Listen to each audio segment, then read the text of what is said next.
Alright, so if you start with that, well, just work with how many carbons there are, and every time you have that, how many ever carbons there are, you just put nitrogen, then keep repeating.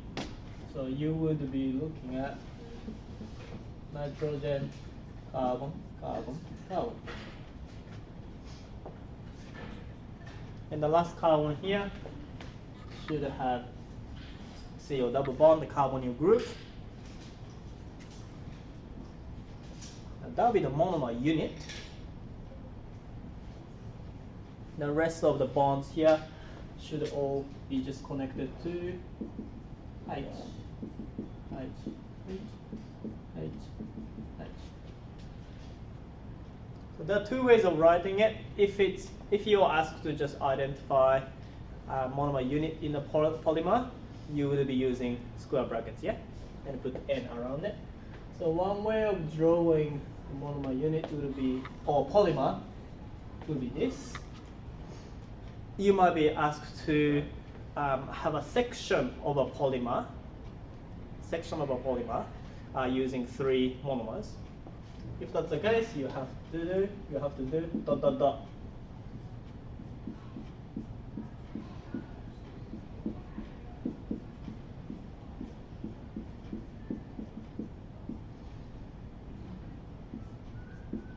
So same unit here, but it probably makes more sense to have dot dot dot to say that it's a continuous chain, and after that you just repeat the whole thing 2 more times.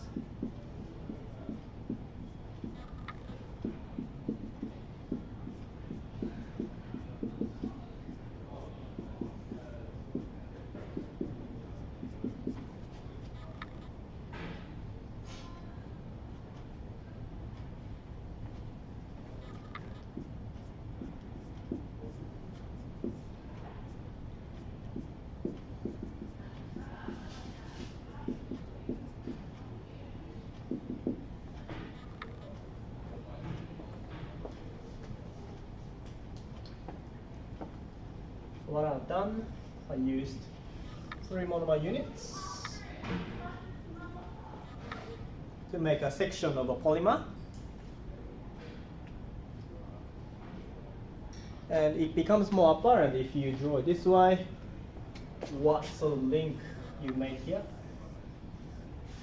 See your double bond directly connected to NH, that's a peptide link or amide group.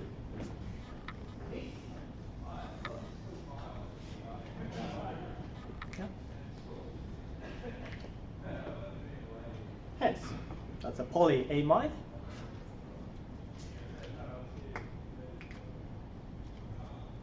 All right.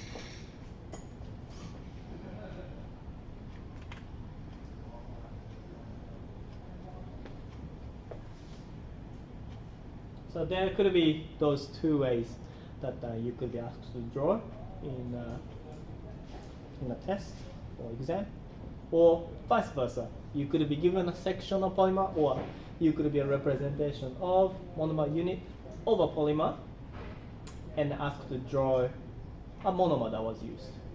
Okay, the reactant that you will use. In that case, you would just draw this 1-aminopropanoic acid. Okay. All right. How many more slides? 5 of them. All right. Okay. Now we have talked about polyester and polyamides, and we've been just focusing on one long chain, and that was it. The things that we drew just then, it's still a chain and chain.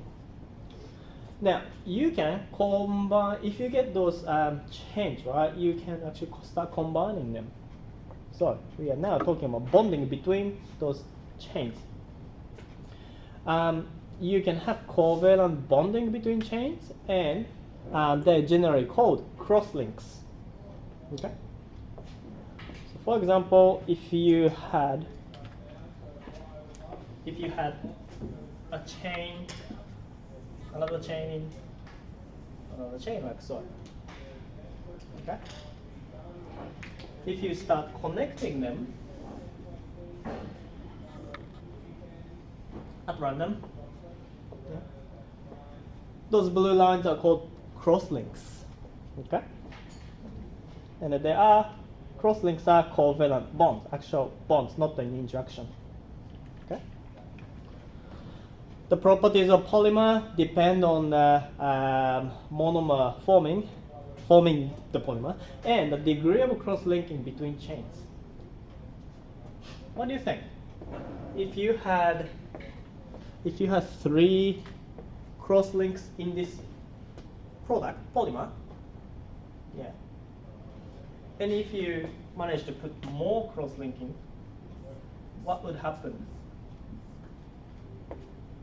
How would that change the property of this polymer? Are you more stable? Okay, stable. Sure. Less flimsy, good. Because if you had less crosslinks, you'd be able to imagine that they can move around still fairly freely, yeah? And if you put more of it, more of the crosslinks, it will become more rigid. Could be more durable. Okay. You will see some example later on. So they can form, these crosslinks can form during the polymerization or may require cross-linking agent. So it could be done during the polymerization or later even. The greater the extent of cross-linking, so we were saying just then, number of cross-linking between the 3 chains there, the greater the hardness, rigidity, brittleness, and durability of the polymer. So your guess was good. Okay. More cross-linking, usually harder. And example, a rubber. Now, do you know where you get rubber from? It's a specialty in Malaysia, actually, in my wife's hometown. There are rubber trees there. Rubber is sap from a tree. And this is how they would harvest natural rubber.